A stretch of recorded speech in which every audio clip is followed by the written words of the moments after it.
What is up, everybody? Welcome to this very special little chat. You're hearing this on the audio feed of the J&J Power Hour, and here if you're watching on YouTube. Oh man, buckle up. We've got a lot to talk about in this next hour and a bit. We're just talking what. Well, everyone knows what I love. Everyone knows that I love women's wrestling, but loving women's wrestling doesn't necessarily mean that it's always all peaches and cream. It's always all flowers and sunshine, because we'll get into it in a minute when I introduce my guest. You see her logo on the screen. You see her name in the title of this show. I have got the one and only Miss Queen of Any here. Queenie Queen. First, before we start getting into the world of wrestling, how's life? Hey, buddy. What's up? How's life? Fuck, man. I got a baby that's 6 months old now, which is crazy. 6 months? 6 months. You're talking some bullshit right now. I wish I was, but she's 6 months old, which is fucking crazy. Heck. I know. That goes so... to be fair, for me, 2 days out from November. Somehow. Yeah. Somehow we're here. I don't know. How the fuck did we get to November? I'm not sure, because I feel like we're in a hellscape. And it just keeps like repeating. You know what I mean? Mm-hmm. But all of a sudden I blink and I'm like, oh, it's about to be November. It's cool. Christmas. It's Christmas time, New Year's time, and we start again, really. And then we start all over. Isn't life just one vicious cycle, isn't it? Yes, it can be. That's for sure. But from January 1st to December 31st. December 31st and see you later. I know. Start it all again. Yeah. Same thing, different numbers, I suppose. But well, that's the show. Life is depressing. Well, that's it. Gotta go. That's all I have to say. Same shit, different numbers. Honestly, though, it can get a bit like that sometimes. Just like you look at the date and you're just like, what? How did we get here? I know. It just goes and goes and goes. But oh well. Life is great, everyone. Yeah. Actually, it is. It is good. Life is good. I'm not really complaining. I'm just making a joke about the cycle that is life sometimes. But yeah, no, everything's good. And I'm really happy to be here with you, my friend. It's been a while. Yes, it has. It's been months, but it doesn't feel like months. You know what I mean? Like, it's I know. I don't know. Again, life is a cycle, and it just kind of, and it's like, oh, we haven't chat. Like, we chat. Of course, we're not just not talking for 3 months. We talk pretty much every day, but it's more so like this kind of, I don't want to say face to face, because we're not but you know what I mean, like Zoom to Zoom, I guess. Zoom to Zoom, camera to camera, virtual face to virtual. It is a pretty crazy thing when you think about that. Like, we can talk. We're on literal two opposite ends of the world. Yeah. We can just get on Zoom and talk about wrestling, of all things. Yeah. It's pretty crazy. Yeah, it's pretty crazy. But how is life in the States pandemic-wise? Do you still consider we're still in a pandemic? I like to think we're still in a pandemic. It's not like COVID is gone.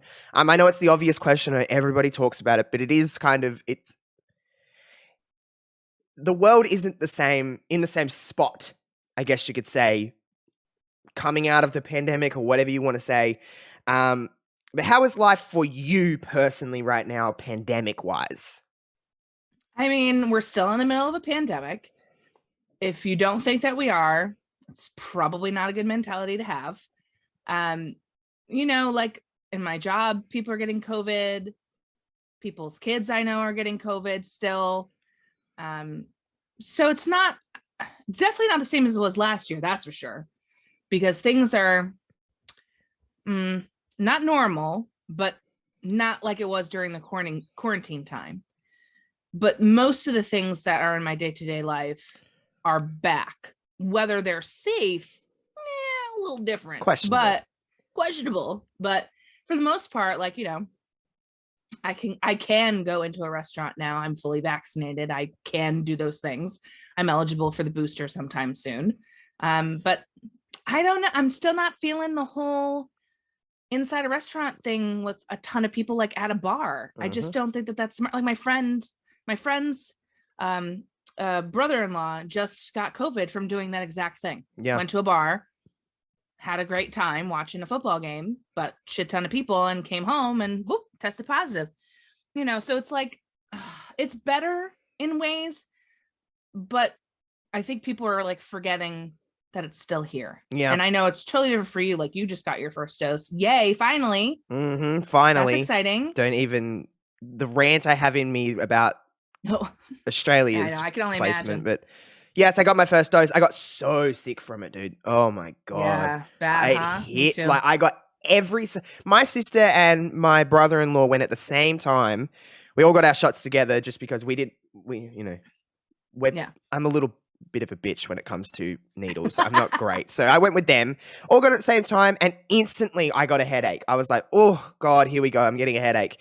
And the lady was like, the nurse was like, you won't feel anything too much. Like, most people just feel slight headache. You'll be tired. It'll be gone by tomorrow. I'm like, okay, cool.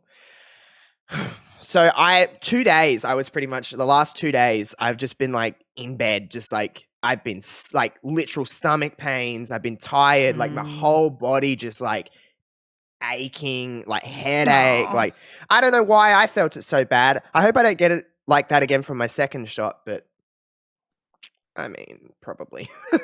I could tell you, I got it real bad my first dose. My second dose was a cakewalk in comparison. Okay, good. Now, another thing I know is someone who is very close to me that is works in the medical field. They said that if you had COVID and didn't know you had COVID, you may react more strongly to your first dose of vaccine, which I didn't know. But I thought that was an interesting piece of info. Because how do you know? Like, I know you can go get tested and stuff like that, but there is such thing as a false negative, and there is such thing as totally asymptomatic, or at the beginning when none of us knew what was going on. Exactly. And we get like a little sick, but you didn't really know. Ooh. So that was just an interesting piece of tidbit info. It's crazy, but we're in a spot now. We're coming now that vaccination rates are they're going way up. Like, good. That's good news. We're getting into the sense of, like, I guess in a similar sense to you guys in the States is fully vaccinated people can go and do things. Basically, that's what by the end of November, state borders are all opening up, and if you're fully vaccinated, you can go and do these things. And we're still wearing masks and stuff like that. Yep. But we're on the back end of it, at least in that sense. So I'll be fully vaccinated.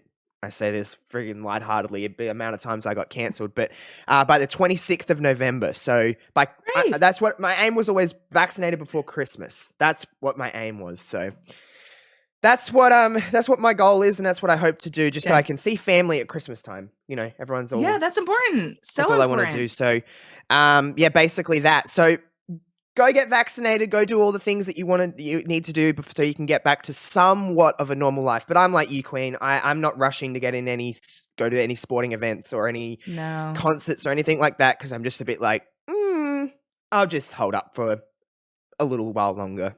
Right. Like, I was supposed to go to AEW this week. Oh, right. It was in Boston, yeah. It was, yeah. And we had gotten those tickets pre-pandemic. Because that got rescheduled like 3 or 4 times, didn't it?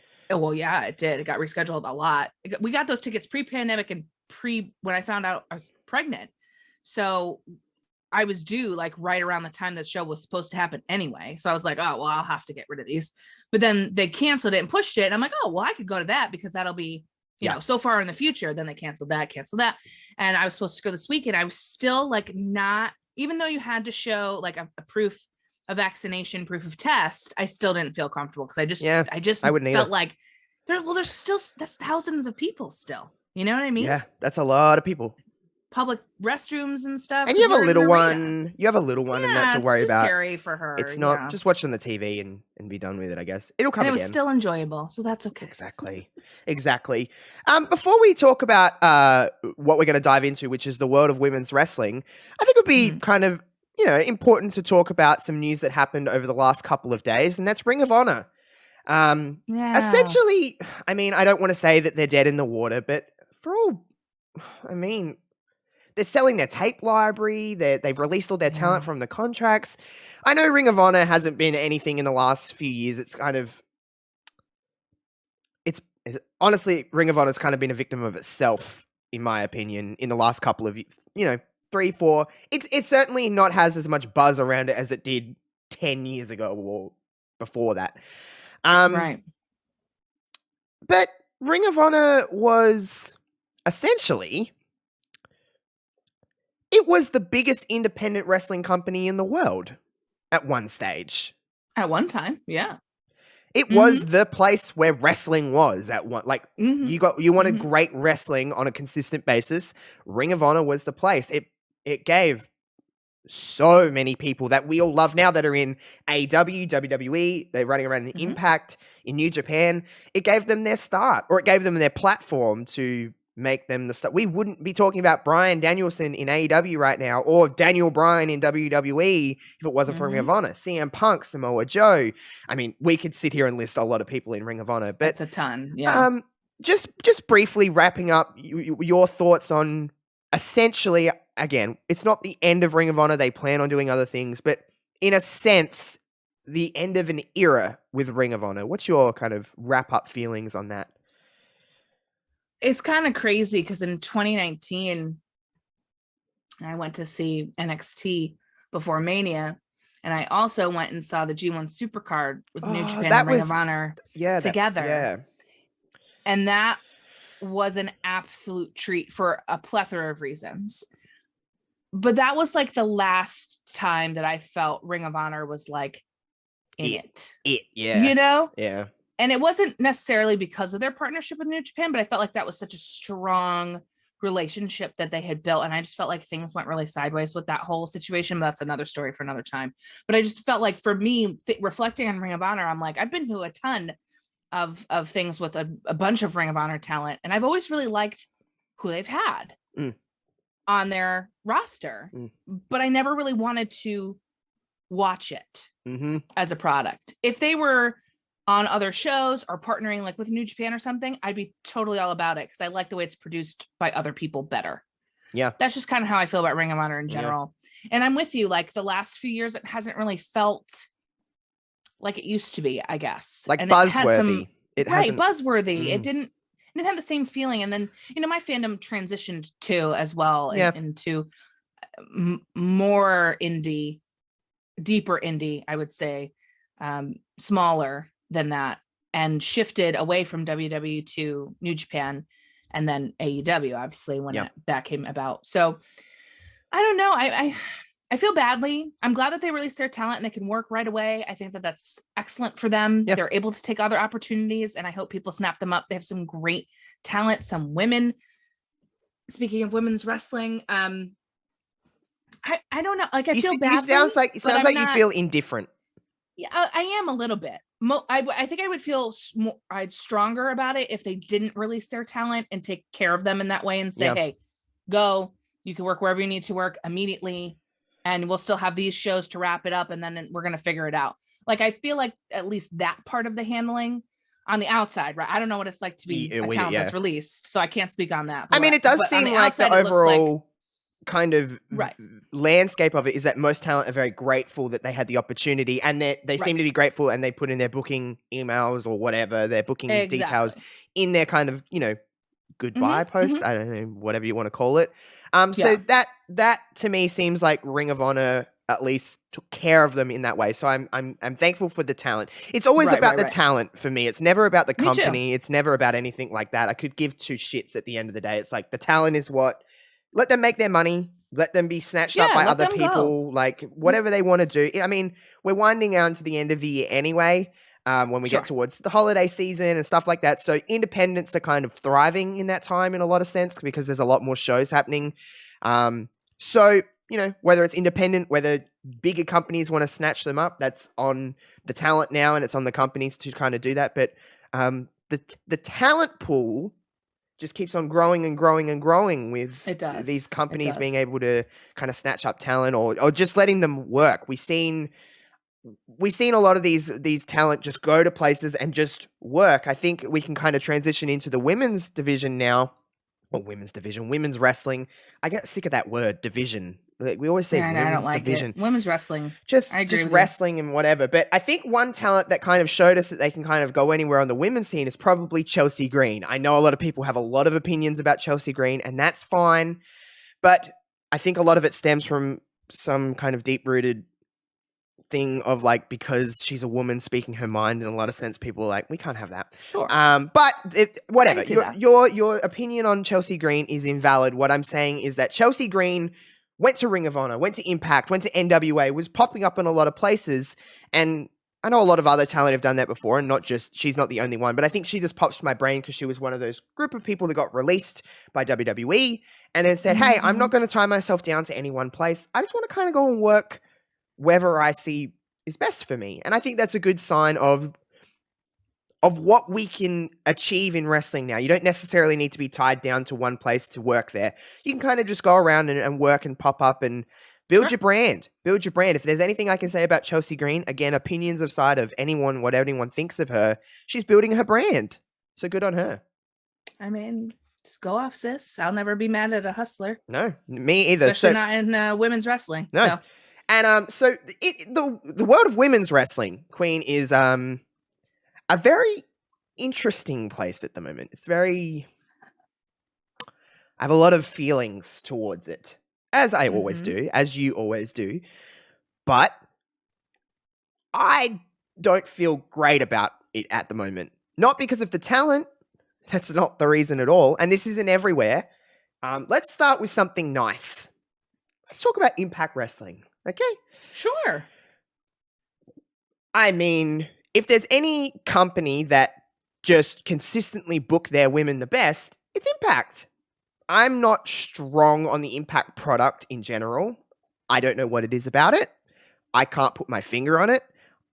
I like I watch a lot of the women's stuff on there because they have some of the best in the world. But the overall landscape and the overall presentation, I guess you could say, of Impact doesn't hit me.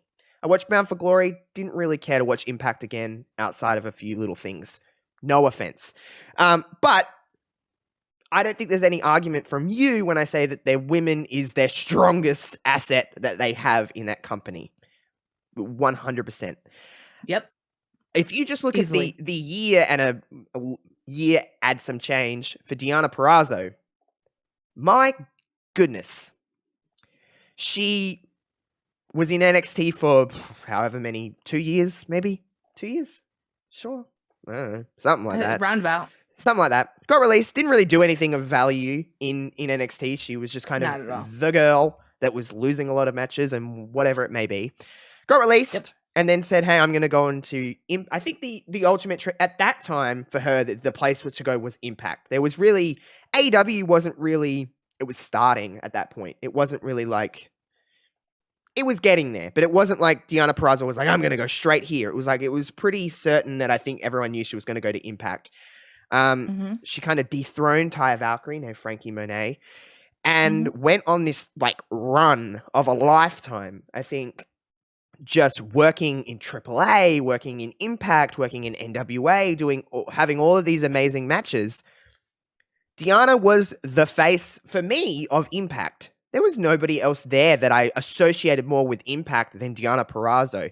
What's your opinion on, now that she's officially dethroned as an Impact Knockouts champion by one Miss Mickie James, who is another woman that we're probably going to talk about in this chat at some point. But Deanna Ferrazzo and the Impact Knockouts division, how do you feel about all of that within Impact? The women's the best thing that they do. Yeah. I totally agree with you. I have a similar issue with Impact. I watch the bigger pay-per-views because they're normally really fun. They handle like the flow really well, I feel like, in their pay-per-views. The pace. It's good.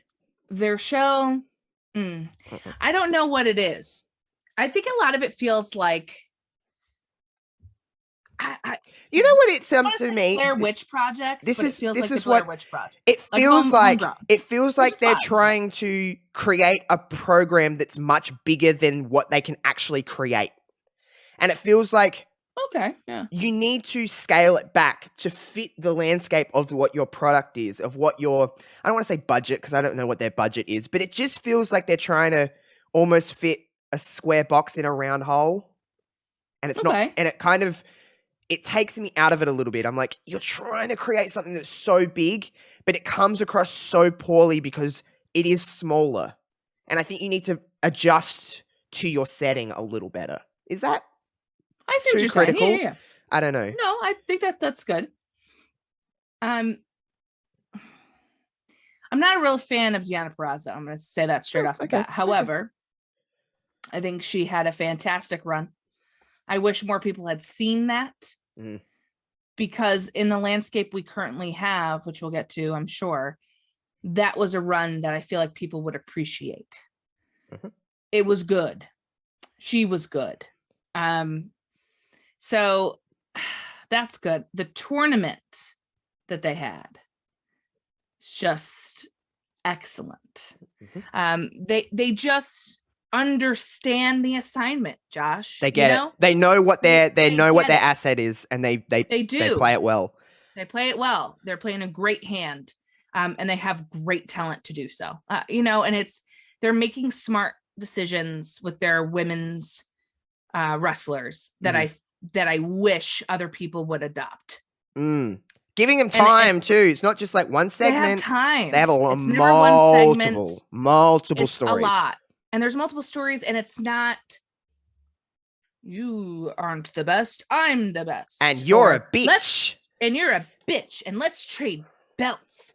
And I'm going to be the women's champion and the tag team champion at the same time with a partner that makes no sense for me. And can we work together? Can they coexist? No, how will they ever get along? And also, like, they're not just like ridiculous. And this isn't just, I'm going to say this now, I know Queen isn't the fondest of WWE, and I can't say that I am at the moment, but this is not just a WWE issue because every week on Dynamite, Britt Baker comes out backstage and goes, I'm the champion. Then someone goes, no, you aren't. Let's fight on Rampage.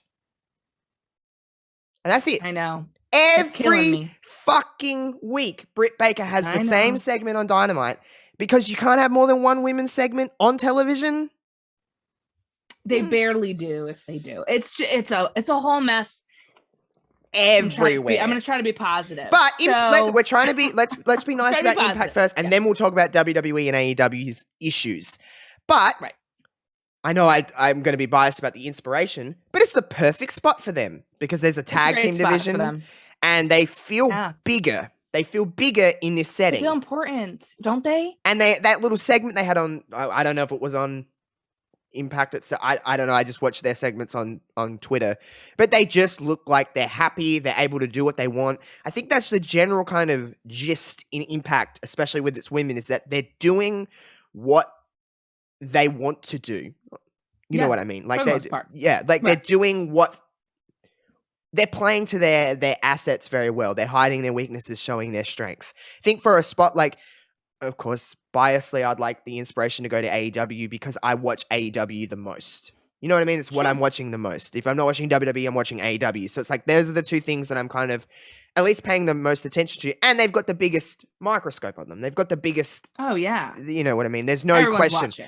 There's no question about it. Even if you're not watching WWE, a lot of people are still paying attention to what's going on and vice versa. So, of course, biasly, because I watch Dynamite every week, of course I would want them there. But this is a perfect spot for them. They come in at Bound for Glory with a thriving division. You look at that division. You look at the talent on that roster. So good. My God. Like, on paper, easily the best group of ladies that you can have in one spot. Even just looking at the work that Mickey's done since being released by WWE somehow, and then going into NWA, doing Empower, which was, I think, a pretty good show. I don't think it was fantastic, to be completely honest. No, but it was good. It was good. And Mickey kind of spearheaded that. She was kind of in charge of that in a lot of sense. And what Gail Kim does for I think, is a little untalked about how much Gail Kim helps the Impact talent. And then you've got other women that kind of helped with Empower and then Knockouts Knockdown. There's just a lot of women thriving in that landscape. So Impact is kind of the safe spot for me at the moment, where I don't really have a lot of feelings outside of the general Impact product. It's their women are kicking ass, so I'm happy for them and they're doing things right. I wish it was a bigger scale that they were doing things right on. But that's neither here nor there. They're doing things right in Impact. So I think we can agree on that, yeah? I'm cool with the women on Impact. No issues there. Let's talk about the two mainstream companies The two heads of the hunchos, I guess you could say. They're the two at the top, Mm. WWE and AEW. People think that just because one's doing it bad doesn't that means the other one's doing it great. No. Incorrect. Polishing a turd it's still a turd. It's still a poop. And when people are comparing times, WWE is not giving a lot of time outside of like the topper echelon of women that are getting time to have segments and matches. They're not giving a lot of time to the other ladies.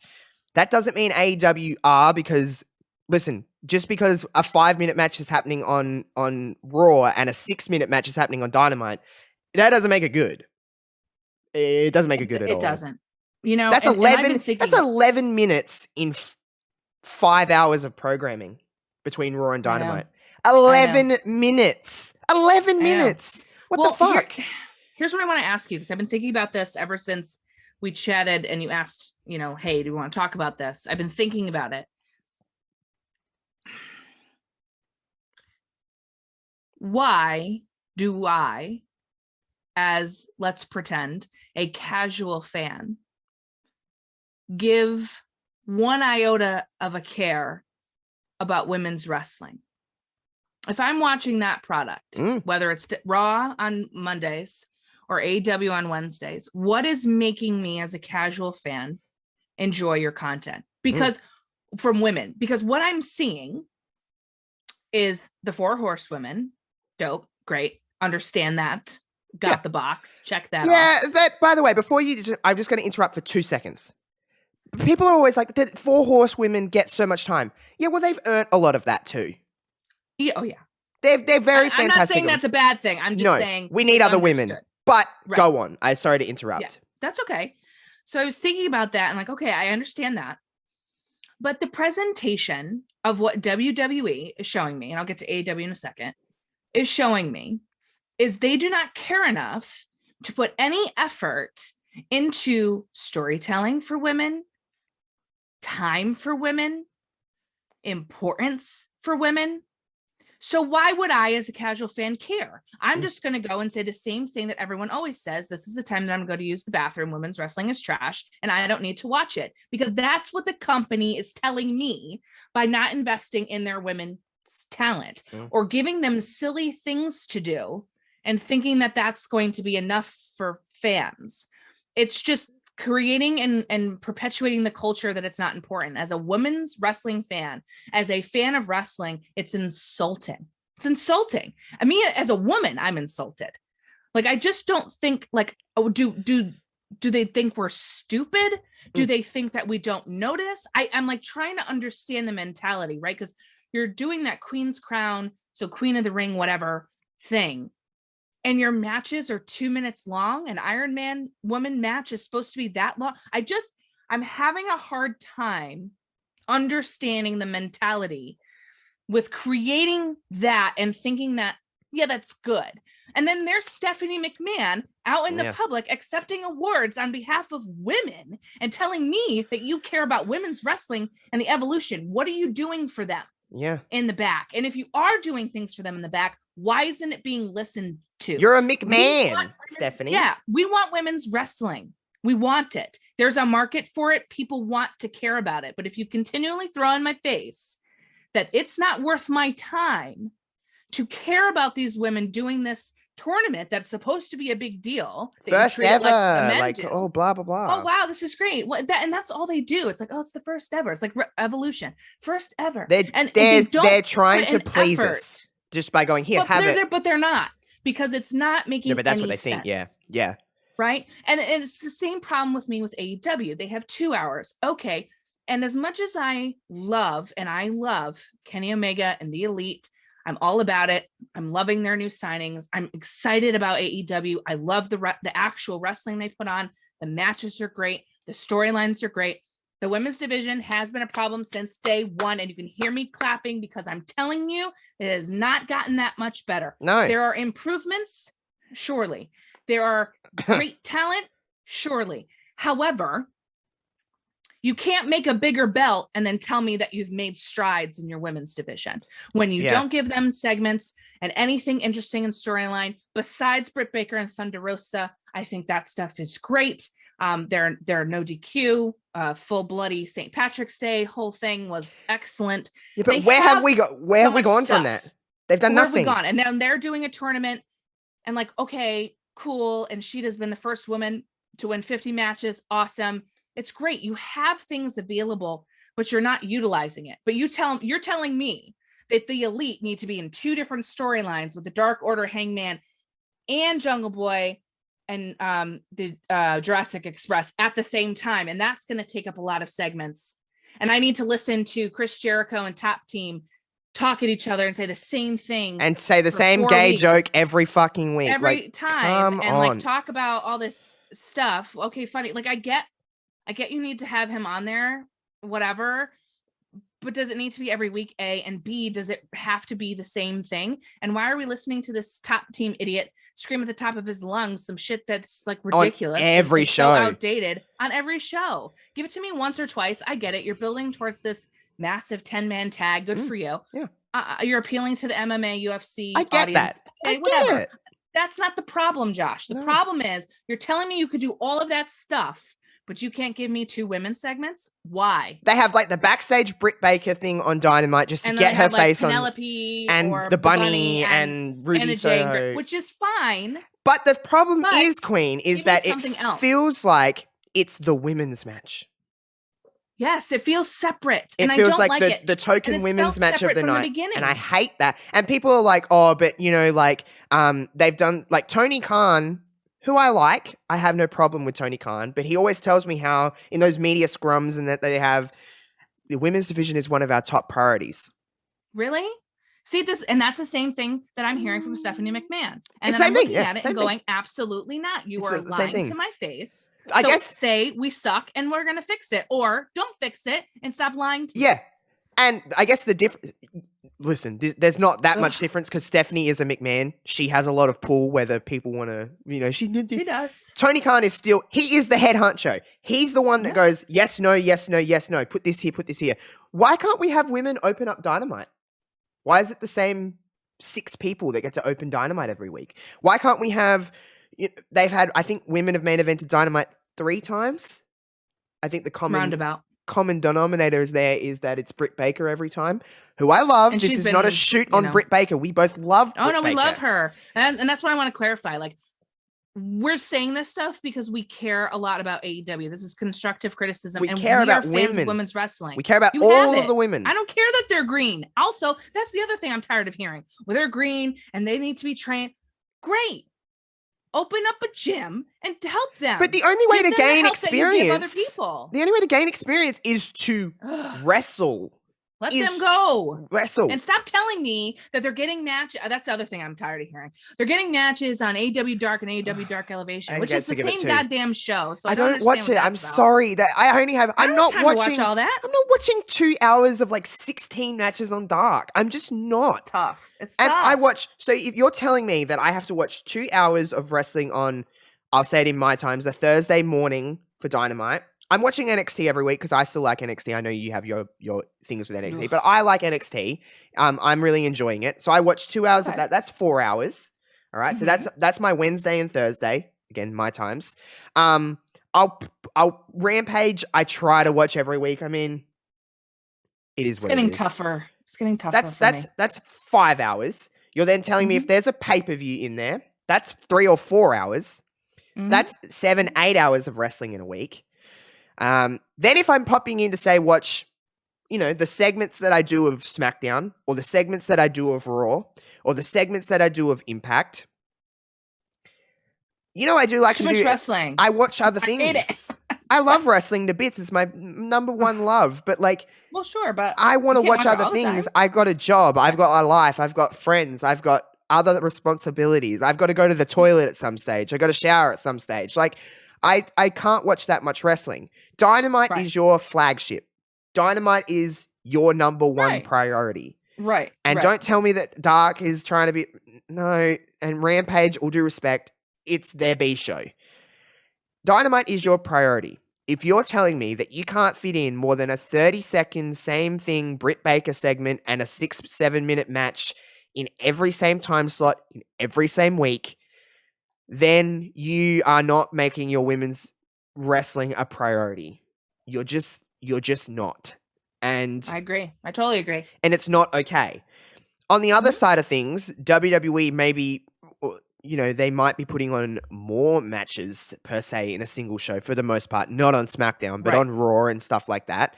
They might putting on more matches, but basically giving you, outside of Becky Lynch and Charlotte and, I mean, as another situation, but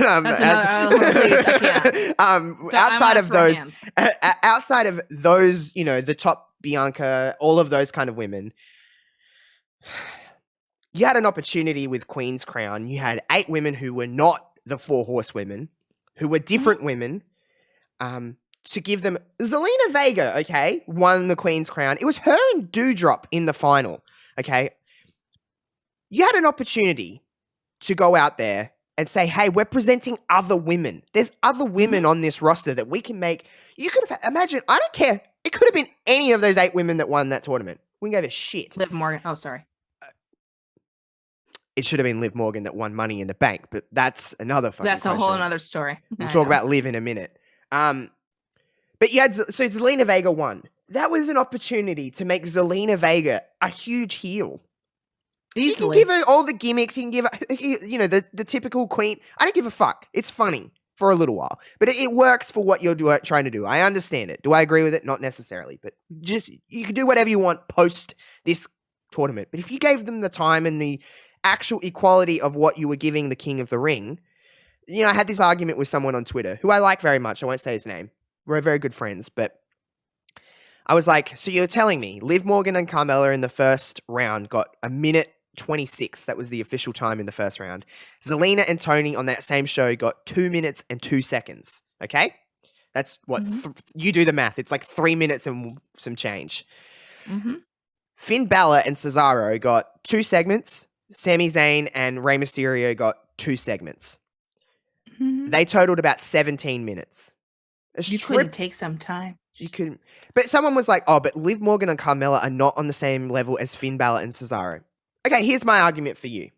How the fuck would you know? How would you know that they're not as good as Finn Balor and Cesaro if you don't give them the opportunity? That's what they're telling us, Josh, by presenting it this way. How would you, like, people are like, they're not on that level of wrestling. You don't know. They're like, Carmella is not on that skill level of Cesaro. But how the fuck would you know if she's not getting the opportunity? I'm not saying that she is or she isn't, but I'm just saying, how are you? It's the point. Here's my argument for women when people are like, you just want time because they're women. No. Hold the front door. I want women to get equal opportunity. If they fall on their face, that's on them. That's on the talent involved. But I want them to have equality. Is not about giving things to different genders and different sexualities and different races. It's about giving them the opportunity to get them on the same level. If they're not on the same level, then we can equally judge them and go, well, you're just not as good as Finn Balor. You're not as good as Cesaro. But how am I meant to know that Liv Morgan and Carmella are not as good as those men? Shawn Michaels, who I think is the greatest ever, sorry, Bret Hart, could go out there for a minute and a half, and he's not going to have a good match. He's Shawn Michaels. He's the best in-ring storyteller I think I've ever seen. But he couldn't do it in a minute and a half. So how is Liv Morgan, or how is Carmella, or how is Finn Balor, or how is anybody of these people? It's lopsided expectations, Josh. Exactly. And it's not fair. It is. It's not fair, and it's not okay. And, I'm glad that you mentioned Liv Morgan. So tomorrow on Love Wrestling, my first episode of You Have It, which is talking about people who I think they could be bigger. They need to be bigger. There needs to be a spotlight on them. The first episode is going to be about Liv Morgan. Excellent. Because I have a lot to say about Liv Morgan. Liv Morgan is someone who I think we've seen crowds come. It was hard to judge in the pandemic times, wherever you were with wrestling, because how are you meant to know who's actually over other than seeing it on the internet? And that's not a good judge of anything. It's the internet. But crowds come back. We earn into Money in the Bank. Liv Morgan was getting this kind of nice, genuine, organic baby face, which, by the way, I'll say that again, baby face reactions, which is so hard to do in this day and age because heels get cheered and they kill They do. you in some sense. You cannot, it's so hard to have organic, genuine baby faces in wrestling anymore. Liv Morgan has this stature, okay, let's look at it from a business side of things. Who would not put Liv Morgan on a poster? She's a small, blonde, very attractive woman. You can chuck on a poster and they're like, come watch our show. I understand the marketing appeal of it. So why is someone, because they're getting organically over, this is a WWE problem in general, but if you're getting organically over without maybe the company pushing you, you're taken off of television. Because I think Liv Morgan was going into Money in the Bank with some steam. And I was like, hey, I'm not saying she was blowing the roof off the place, but she was, she was getting some. There was more noise for her. Remember Money in the Bank? She got a nice reaction. I'm like, hey, okay. This could People be her like time. Her. Yes. There is something, I know we're just talking about Liv here, but I'm not saying you're the biggest Liv Morgan stan in the world, Queen, but there is something about her that's likable, isn't there? I like her. She reminds me of what I liked about Alexa Bliss back in the day. Yeah. When she first came out. She's just got a tangible charisma. And when she was a part of the Riot Squad as this like Harley Quinn bubblegum blue tongue character, I found it endearing, even though she was supposed to be heelish. Yeah. She's charming and she knows how to work an audience. And that's rare. The wrestling, whatever. But for WWE, right? But sometimes things is bigger than wrestling, isn't it? It's I agree. I agree, especially there. Yeah, especially, and it works. It's about, and that's not a knock, by the way. Character is important. Not at all. Yeah. Not at all. It's important. And she's not a horrible wrestler. No. I'm just saying that's not why I like Liv Morgan. I'm not like, oh my God. Like when I watch Finn Balor wrestle, I like to watch him wrestle because he's great. Yeah. Same with Cesaro, right? They're technically great wrestlers. And Finn just also happens to have charisma as well. Cesaro has his own lane and that's fine. But like Liv has way more character and intrigue and she can do a lot of things, I feel like. Great on the mic too. Good speaker. There's not a lot of opportunity for her to do those things. And I feel like that's a misstep by them. And it's just because I feel like when you're getting organically over, you're getting genuine reactions. WWE don't like that because it's not what we're telling you we want. So therefore, look how powerful Kofi had to be. Look how powerful Kofi Mania had to get. Daniel Bryan to go down. Daniel Bryan, I think, is the ultimate whole storyline, the ultimate underdog, and they really leaned into that. Which is kudos to them. That shows you WWE can do it. WWE can do it. They just choose not to, and that pisses me off because I know I say this with my whole heart. When WWE are on fire, there's not too many things that they can do wrong in a sense of like when they're. We've watched WWE all our lives. We know they can be fantastic. So that's what pisses me off the most about WWE is that I know you can be better. I know you can be better and you're not. But why aren't they? Exactly. And who's holding them accountable if it's not for the fans? Exactly. Because here's the problem. The majority of WWE people that enjoy watching WWE aren't like we are. No. In a lot of ways. Yeah. They enjoy that product and that's their wrestling product, period. Yeah. They don't watch other things, really. I don't know that a lot of people that I know that are watch WWE but don't give a crap about anything else would follow really anything. Maybe the first time I heard something from some of my WWE hardcore people that I know was, if Daniel Bryan is going, maybe I'll watch it. But that's what it took for them to say, oh, there's another wrestling company. Yeah. Okay. And that's not something that they're super into because all they think of is old school things like WCW. So I don't know. It's just like a different mentality. And like the younger generation, like my brother is your age and all of his friends watch wrestling. The only reason that he knows about other stuff is me. He never would have watched. Same with my Japan sister. My sister's me. the same. My sister's exactly the same. If the only reason she knows about other wrestling is because of me or my older brother. So as much as people want to, I know I'm not trying to create any enemies here and I love AEW. But wrestling is still WWE in a bigger sense. It's still WWE. Oh, so therefore, we need to start we want WWE to be great. I want this conversation in 2 years, 1 year, how many times to be like, oh, I really want to watch Raw. That's what I want. I want to watch these programs. It's not like I'm choosing to be like, I'm forced to be like, I'm not watching Raw because I'm not watching Raw or WWE. I don't enjoy it anymore because I don't enjoy it again. I miss give me good stuff and I'll watch your program. Like I'm here. I'm here. Like, and it's not just the women that they're doing with either, which is the other thing. It's like, if it was just one thing or another, I could like forgive it and still enjoy the rest. Exactly. You know? But that's what I do with AEW. Everything. Yeah. Right. Exactly right. It's just tough. It's tough. They just have WWE have their thing at the top, which is Roman, which is, by the way, great. Done great with him. Done Finally great. Why can't you trickle it down and give some love? Why can't women have those stories? Yeah, why can't they have those stories? Women we got Becky the man, and that was the last time we had such a huge storyline, character-driven woman. But talent. even Becky, correct me if I'm wrong. I love Becky Lynch. I think Becky is great. And to go away, have a kid, and come back and kick ass, good for you. But Becky, in a sense, is like a little bit of a shell of her former fucking self, to be completely honest. The way that they positioned her, I'm sorry. Becky's doing great work as a heel, but why would you bring that woman back as a heel? You had a literal star. You have a baby face here. Like, here you go. And they're like, nah, we're going to do something different. We're going to make her a heel. Why? They're the people that are the constant ignorers of the phrase, if it ain't broke, don't fix it. They're like, let's fix it. There's nothing to fix, bro. Let it go. Just let Becky be Becky. And I'm not saying that she's not a good heel because she's doing okay work. I'm not saying that at all. Right. But you had an opportunity. Like, you have your heel. Right. Your heel is Charlotte.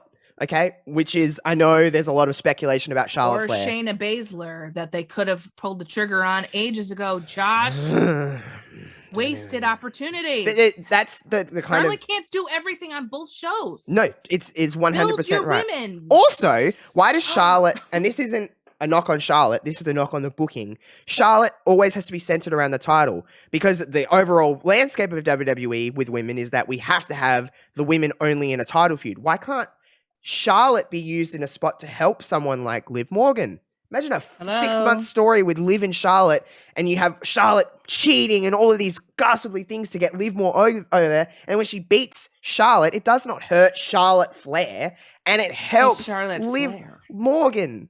It helps Liv or whoever. It doesn't have to be. I'm just using Liv Morgan as an example. But why can't we use Charlotte Flair? Is a monstrous star, one of the biggest stars WWE has on their roster. Utilized her in a way that actually helps other talent. And people are like, oh, Charlotte does. I'm like, it's not Charlotte. Charlotte is just simply doing her job.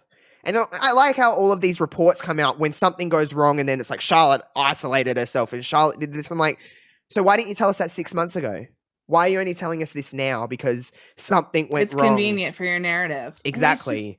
And it's only women. And here's the other thing. Like, if this were happening in the men's division, there'd be outcry. And people who are stakeholders would say, this is not happening. Mm-hmm. Fix it. This would not be an issue. But who's sticking up for the women? Absolutely no one. No one. Maybe Charlotte Flair was actually, maybe it seems like she's hard to work with because she's realizing that a title exchange is a dumb idea. Maybe. I mean, listen, I wouldn't call that hard to work with. I'd call that similar to what you were saying before. When women speak their mind, they get called a bitch. They get called over emotional. They get called causing drama. Like, what if it's not really that? What if we're using our voices to point out problems and the patriarchy is uncomfortable? And maybe Charlotte has finally learned to be like, hey, wait a minute. I'm a star here. Like, I'm Charlotte Flair. I'm Charlotte Flair. I've done a lot for your company.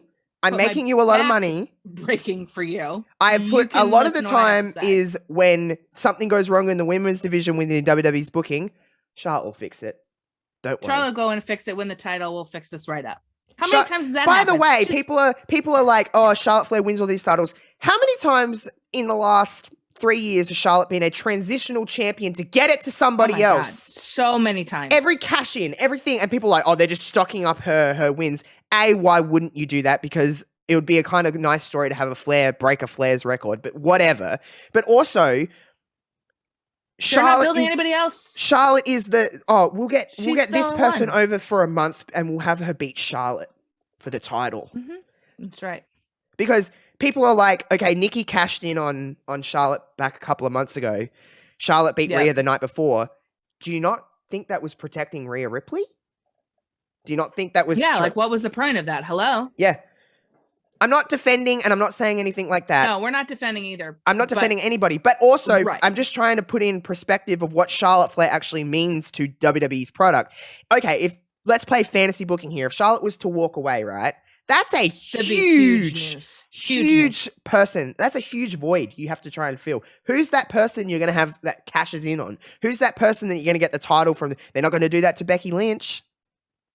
They're not going to do that to well, maybe Asuka would go in that role. I was just going to say they'd put Asuka right there. She would step right in and they'd have her fill the new Charlotte role. 100%. Because they're not going to do it to Becky. Would never. Becky's their golden goose. Right now.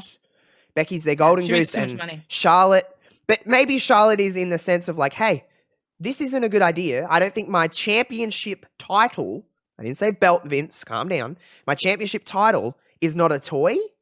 And I don't just simply... You had an opportunity the week before. Bianca and Charlotte was the Raw Women's title match, the main event of Raw the week before, like the week of Crown Jewel. So like, going into the title, but before the draft come into effect. You had an opportunity to get the championship from a person who went to SmackDown and put it on someone. You shouldn't be drafting your fucking champions. But like you had... there's your first problem. Yeah. Why are you drafting your champ? Like why are you switching those champ... But it makes no sense. You had an opportunity to have Bianca beat Charlotte, so it goes to Raw, and then you had an opportunity for Sasha to take the title to SmackDown, and you could still do the same programs that you're doing right now, which is Banks and Charlotte, and Bianca and Becky. I don't understand. Like, I don't get it. And it's just...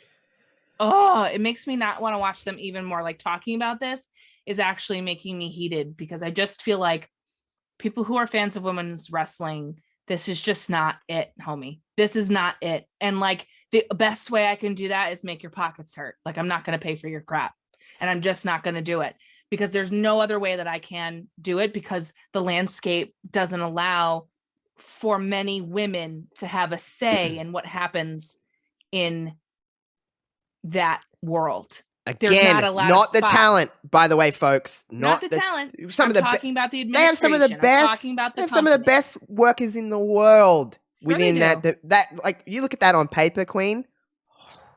It's hard to top that, and they have so many, and it's so disrespectful. Even in like the podcasting world and the wrestling quote unquote journalism world, women are silenced, and it has a lot to do with the fact of the way the bigger companies act and treat women who work with them and what they don't allow and what they do allow. And I think that message is loud and clear, heard by other people, and it's the way things are. And no one wants to take a stand up and say, this is not okay. Like this status quo, we should not stick to. Okay, Sharpay, we're not sticking to this one. We're going to change your status quo. Okay. That was a High School Musical reference for those of you who don't know. You should know, by the way. If you don't know, you probably shouldn't be a fan of us because we go deep with High School Musical. But anyway, that's how I feel. Like, honest to God, it's like, it's just disrespect of women on so many levels that, like, of course no one cares. Of course no one's going to change it because they're not going to put the time and effort into it. And if they wanted to, they would. Have you seen that TikTok? If he wanted to, he would. Yeah. Because if he wanted to, he would. And it's Guess like, what? like if he wanted to, it they all would. circles back to the Charlotte Flair thing of like people are calling her a bitch and people are calling her hard to work with when she's just saying what you just said. 100%. What we know of anyway, rumor and innuendo. We don't know what actually happened. Not word for word, but like she's just saying, like, you look at a lot of these females in the podcasting world or in the wrestling journalism world, like someone like Denise, for Fightful. There's her, and then there's who else? Exactly, and exactly. Crickets, and bro. Denise is great. Denise is wonderful. I like Denise. I love her interviews and stuff like that. Yeah, it does really well. But also, have you seen, if you go into her comments on her interviews or her tweets, it's just a bunch of white men yelling at her and saying, like, what 100%. the fuck do you know? Mhm. So it I mean, do you know how many trickles down. DMs I get, Josh, of people who ask if I'm interested of like coming on a show, not to like guest, but like come on the show and join something? Why do you think that is? Because you're a female and they want to look good. 100%. And they want There to are look people good. who aren't like that, right? Which is the people I fuck with and I work with.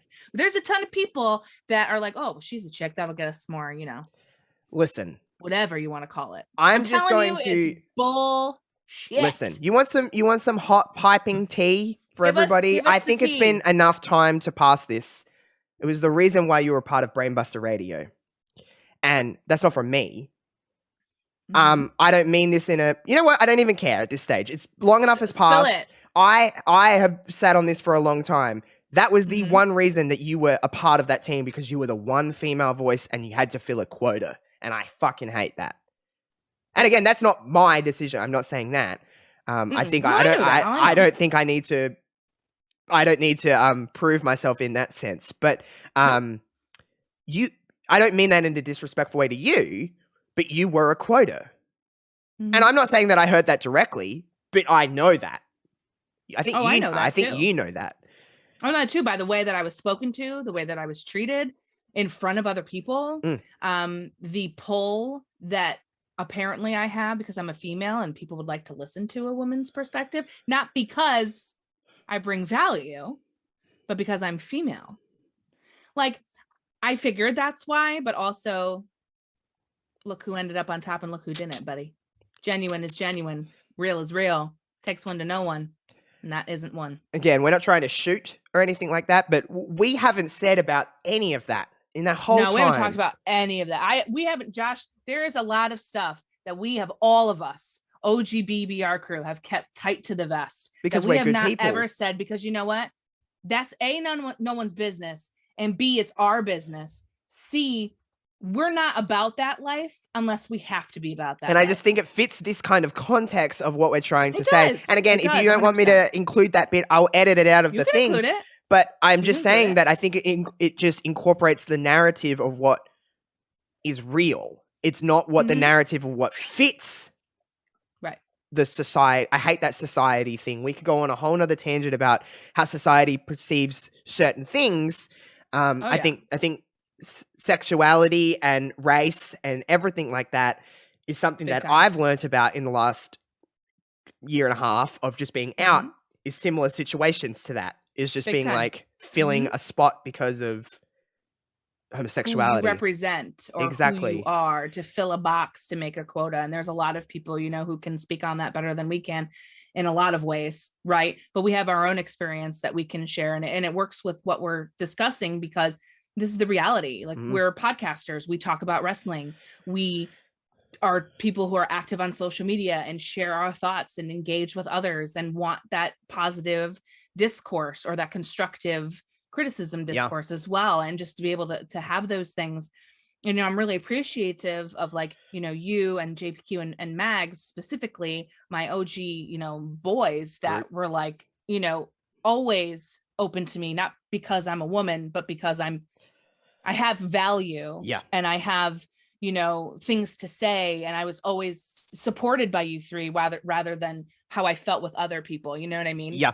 Yeah. Like you liked talking to me because of what I can intellectually give to a conversation. I could give two shits about, oh my God, she's a woman. Like, that's so cool. Could give two shits about what's in between your legs. I don't care.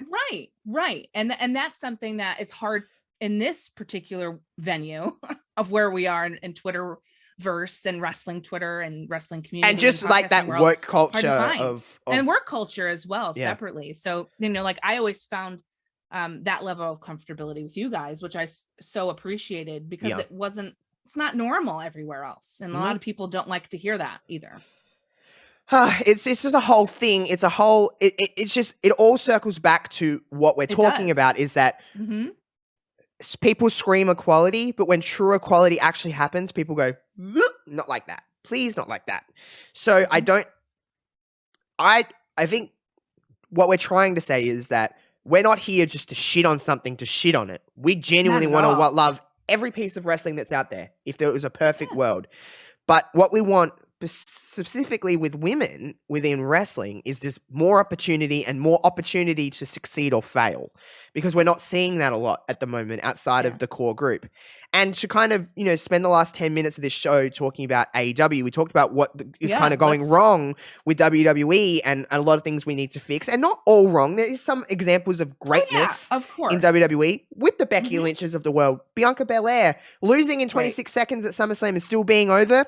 That shows you you're pretty made. You've got a pretty good spot. As she should be. What an absolute star. Very deserving of that number one spot on the PWI Women's 150. Big time. Belair is just... What a talent. EST. What a talent. You watch her in the ring and you're just like, what the fuck? How are you that good? For someone who hasn't been wrestling all that long. For that long? She's pretty freaking good. It's a good time. And then, there's other talent that are good as well. But we just want better there. On the AEW side of things, we talked about Britt, and we talked about that feeling of like, this is the women's match of the show. And there is a level of disinterest from the crowd that happens when a women's match is happening in the ring. I mean that when I say that. It feels because they're told this is the formula. If I think I have one knock on AEW, as much as they do great, there seems to be this formula that kind of makes the shows kind of feel the same a lot. I don't know if you feel that. I've only been watching consistently for 3 months. Okay, I've watched, but I just feel like every show starts the same, every show ends the same. And it just kind of feels like this. Do you know what I mean? It's something that feels like there's a set I understand what you're saying. There's a set formula. I'm not saying it's bad. I'm just saying that sometimes you need to throw in something a little bit. Like, women never open up the show. It's always the same group, as I said before. It's a consistent kind of group of people that open up the show. And then you usually have like a squash match that kind of goes next. And then you have like a in-ring talking segment with CM Punk or someone of that stature. And then it's like the women's match that goes like in your hour breakdown, sometimes just after, sometimes just before. And it's always picture in picture. Like, you have the entrances, you have the start of the match, and they go, this match will continue in picture in picture. Then you come back for 3 minutes and then it's a roll-up finish. That happens a lot in the women's division in AEW, I've noticed. I'm like, oh, the old O'Connor roll, the old schoolboy, and she's out of here. Why is Ruby Soho winning against Penelope Ford with an O'Connor roll? But how talented they both are, please. We could do better than that. They have some great people. They have the knowledge and talent to do some great things. Jamie Hayter, Britt Baker, obviously. Thunder Rosa. Penelope Ford, Serena Deeb, Shida, Ruby Soho. Those alone, never mind the others. Those alone are your top tier in that company, right? I'm excluding Nyla Rose because I think that they've botched a lot with her character, and I'm hoping that they can fix that. That's another issue. But with that, just those names, you're telling me you can't do any better than what you're doing right now? Is that like a real thing? I don't understand how's that. How are you not putting Serena Deeb and Ruby Soho in the same match for like 11 full minutes? That doesn't. Serena, by the way, Serena and Chris Shida. Statlander, I forgot as well. Oh yeah, Chris is great. I had forgot, but yes. Hello. Serena Deeb and Hikaru Shida had a fantastic match on Dynamite. Oh my god, what a great match that was! Imagine that match with like 3 or 4 extra minutes. That's what I was thinking. Just I was like, come on, a little extra time. That match short, but stole the show. It stole the show, and I'm just thinking easily. And I hate that, like, their pay-per-views are a problem with me because you have the women's title match and then you have nothing. I know the TBS championship is coming in, and I'm happy. I'm excited, and I hope they don't mess it up. I'm cautiously excited. Right. Me cautiously too. excited about it. But they have their pay-per-views right. And like, so like the last pay-per-view, what was that? All Out. We had the women's title match and the Casino Battle Royal, but that was meant to be on the pre-show. But the only reason that didn't happen because of Andrade and good thing too, because it ruled. Yeah, it did rule. But like that was meant to be on the buy-in. It was. I can't tell you in the pay-per-view. I've watched every AEW pay-per-view. Has there ever been more than one match on the main show other than that pay-per-view? Of women? No, I don't think so. There's a problem. I agree. There's a problem. I know. Hey, WWE pay-per-views are usually not the problem with WWE. Their pay-per-views are usually pretty solid. And they usually have 2 or 3 women's matches every pay-per-view. That's not including the kickoff, by the way. Minimum AEW should be having is 2 women matches, period. A championship storyline and then a storyline about something of substance, not just, I want your championship. Totally agree with you. That's what my cautious thing comes with the TBS championship. It's now that we're going to have the 2 world championship title, matches. and that's it. Where's some other substance? Where's some other story? Like the Britt Baker stuff, right? When she was getting the title and then what is the story outside of Britt just having the title and she's fighting the top contender? Not much right now. I can't think of anything. Like Ruby come in, who I love. I love Ruby Soho with They all missed of the my mark heart. on that for me. They could have held off on her going against Britt for me. You think they should have waited? Oh, I think so. Is it just because of timing they of weren't ready like to tell that story? Do you think of the timing of it is like, well, Ruby's not going to win the title? Yeah, it was obvious, right? To me, that she wasn't going to win. So, because Britt's such especially as hot a property. She's too hot. Yeah. She's going to lose that title in a big way, right? And the person who takes it from her is the next person. And right? You don't want to recycle a match. I'm not saying that people can't have multiple matches, but like they can. Oh, they totally can because it builds a story and it makes exactly. A lot of sense. But I'm but totally like for that. you almost want with a champion of that level. Yes. Who's going to have a long reign? She's going to have the title really long. She should, by the way. I'm not saying that she shouldn't. Totally. But like, she's beat Sheeta. She's beat Thunder Rosa. Nyla. I know you can do more with Thunder Rosa, but she's beat Nyla. She's beat Ruby. She's going into a program with She's beat Chris Statlander. Chris Statlander. She's going into a program with Ty Conti. Yep. I would have done all those people and then done Ruby Soho personally. Like, you're running through a lot of people though, like right. Quickly also. And their other storylines, right, are a lot longer and the payoff is a lot longer. And it's not to say that you can't have a championship match and lose and fight for the championship later. Of course you can. Yeah, you can. But I feel like she showed up and then got the title match and it was good. But I feel like could have been better. Have it in a non-title match. She doesn't need to challenge for the like title Brian. right now. Like Brian. Exactly. And Brian and Kenny. No need for that. We didn't care that it wasn't for the banger. title. Probably one of the best matches of the year. Like why can't women get 30-minute time limit draws? They don't have enough talent to do that, Josh. Like I'm not a violent person, what it says. But when people say that to me, I want to punch them in the face. I know, so do I. It pisses me off. It's like you're telling me Serena Deeb and Sheeta couldn't go 30 minutes? I would watch them for 60.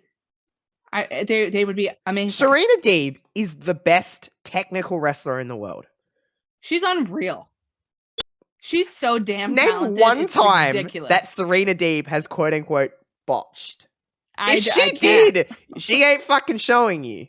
Like, Nope. she is so... And no disrespect to Sheeta. Sheeta's fantastic. But, of course. But Serena Deeb is so fantastic at wrestling. Like, I'm just like... she's good at it. I know the woman of 1,000 hold thing, but she is literally like Dean Malenko. And anyone that knows me knows that I love... If you watch WCW in 97, 98, there's no one better than Dean Malenko. Like, Dean Malenko is... My God. Like, he's in that upper echelon of, like, technical wrestlers. I know. Like Eddie, him... I know people don't like Chris Benoit, but Benoit in that time, Jericho, like those people were just, and Serena is that good. Like, she is that good. She should be the damn champion. And I mean, the TBS title tournament is interesting. It's better than what we saw in WWE, but it doesn't mean it's great. It's also better than that tag team tournament they did for the women in AEW on YouTube. What the shit was that? You're putting it on also, YouTube? Why are you going to do a tag team tournament when you don't have tag titles? B, you're not fostering tag. It's the same problem I have with the WWE tag women's division. The fuck are you doing with it? They have one team. Why are you doing this? And why should I care about an AEW when you're not even rolling? I can't. They have the tag team champions. So they have Rita and Nikki, and they broke up all the other teams, I'm like, To get rid of them. Get rid of the Yeah, belts. just get rid of let them. NXT have it and call it a day. yeah. And It's just NXT, like- I know you don't like NXT anymore. And listen, I'll just I'm speak from very my. sad with the direction it went. That's all I gotta say. I like NXT. I like the vibe. It just feels a little different to everything else, and that's I think why I like I'm it. sad. But NXT are still booking their women very well, and they are. They are. No, they are. Listen, I've watched every episode of Mandy? NXT. Really? Okay, but here's the thing. Let's talk about it from a kayfabe booking standpoint. Okay. She's been booked. We're talking about booking. We're not talking about the actual talent of any of these women. I'm not saying that Mandy isn't talented. She's not the greatest wrestler in the world, but she's certainly not the worst. Okay? But from a weird decisions. From a kayfabe booking decision, when have we seen on TV a lot. a dominant female stable in wrestling? Toxic Attraction are doing things that I have personally wanted from wrestling for a little while. It's like they're the focus of a television program. Yeah, I think that's great. I know that everyone has their opinions on Mandy and everyone has their opinions on... I think the idea is great. And from a kayfabe booked perspective, they've been booked pretty well. That I like NXT in that sense. Again, I know people have their opinions on it, and that's fine. Again, me and Queen are the best of friends. Wrestling is subjective.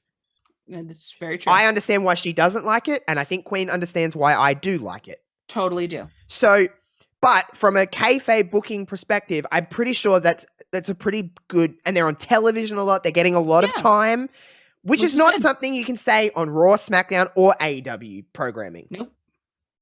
Very true. So, I'm pretty certain that I'm speaking out of my ass a little bit here, but Mandy Rose has probably collectively gotten more television time on NXT in the last month and a half of NXT television than Britt Baker's been on Dynamite in the last month and a half.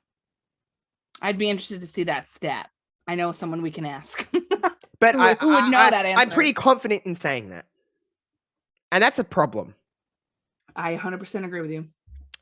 When you're booking your women in NXT, which is, again, especially now, your developmental system for your main roster of programming, if you're booking their champion, your NXT women's champion better than you're booking 85% of your main roster television champion, your main roster talent, yes, you've got an issue. You've got an issue.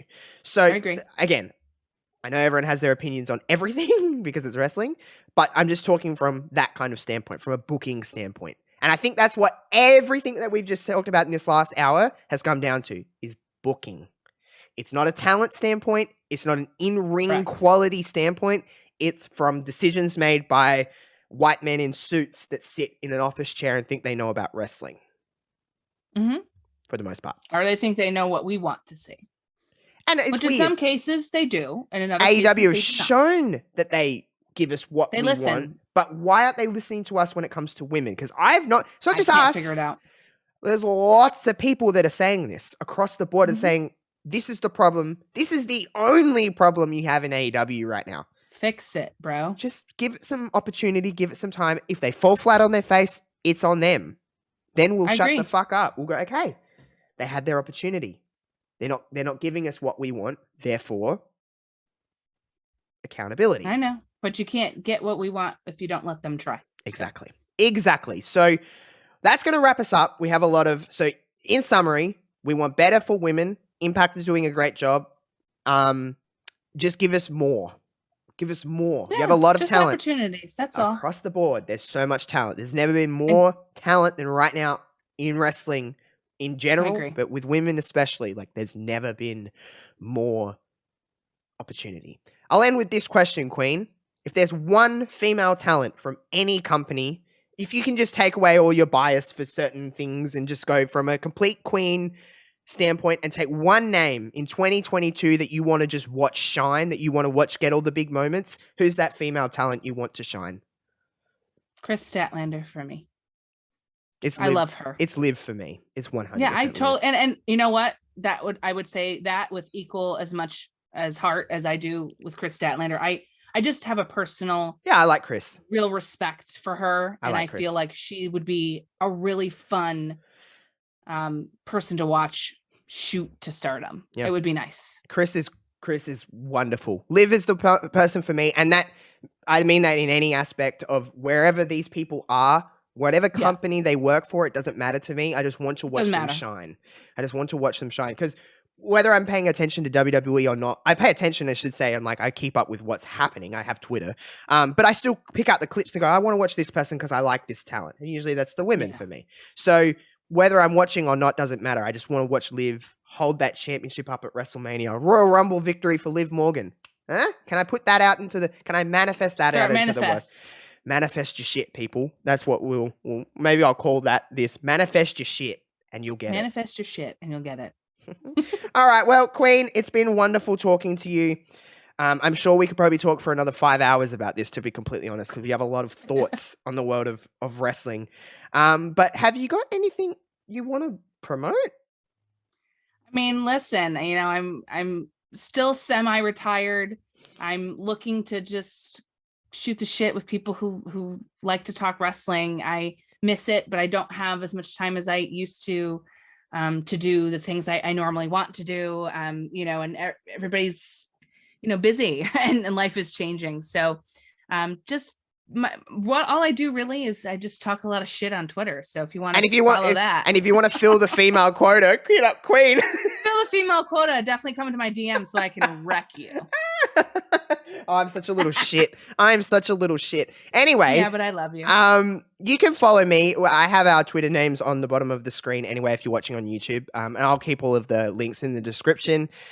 Tomorrow, Love Wrestling, I did mention it. The first episode, if you have it, for the next 8 Mondays in place of the Legacy of until that returns in January. We're going to be focusing on 8 different talent, the 8 talent that you see probably in this stage when this was released in my pinned tweet. We're focusing on 8 different talent. Liv Morgan, Shayna Baszler, Jade Cargill, who we didn't even mention in this episode, but she's got a lot of potential. Whoopsie dipsies. Jamie Hayter, Dakota Kai, Doudrop. There's some other people Zelina Vega. There's one other that on the inspiration. Oh. How dare you? I forgot about the inspiration. Don't look at that shirt back there. R.I.P. the Iconics. But the inspiration. There's the 8 women that we're going to look at. Well, 9 technically, but the 8 subjects that we're going to talk about. Liv Morgan is our first episode, who we talked about a lot in this episode of this show. So you go check that out. It's only 10 minutes, so everyone has 10 minutes. So go check that out on Love Wrestling until the Legacy of comes back in January. Other than that, twitch.tv/Josh Robinson 00 is where you can find me playing some games, doing all that kind of good stuff. Catch me on Love Wrestling, all that kind of good stuff. This has been a very special little chat. Thanks for hanging out, Queenie. It's always good to talk. Thanks for having me, buddy. Of course. I mean, this is just a special presentation. I didn't even have that. It's just a chat. It's just literally a chat. I love just chatting. It's just a chat about women's wrestling. So the next time we'll chat, we'll make sure it's not as heavy, guys. We'll talk about High School Musical again or something like that. I don't know. We could talk about anything at this stage. We know we've never dived into. The next time we talk, I'm going to make sure that I watch all of the Harry Potter films, and I'll come back and talk to you about Harry Potter. Stop. Don't even. We can talk about Harry Potter, and then we'll talk about Star Wars to balance it out. Freaking deal. That's going to be our next chat. Go. We'll try and do that before the end of 2021. That will be our one goal. In the next couple months, we're going to talk Harry Potter and Star Wars in one mishmash of an episode. And we're going to talk about how they're the same story. Well, I've never watched all the Harry Potter people films. Don't like when I say that as a Harry Potter Oh, there's fan. a teaser. Look for that in like December or something. We'll do it. And we stick to our word. We'll do it. We do. We will. We'll do it. So look out for that. Until next time, guys, this has been Josh. That has been Queen. And we'll see you soon. See you later.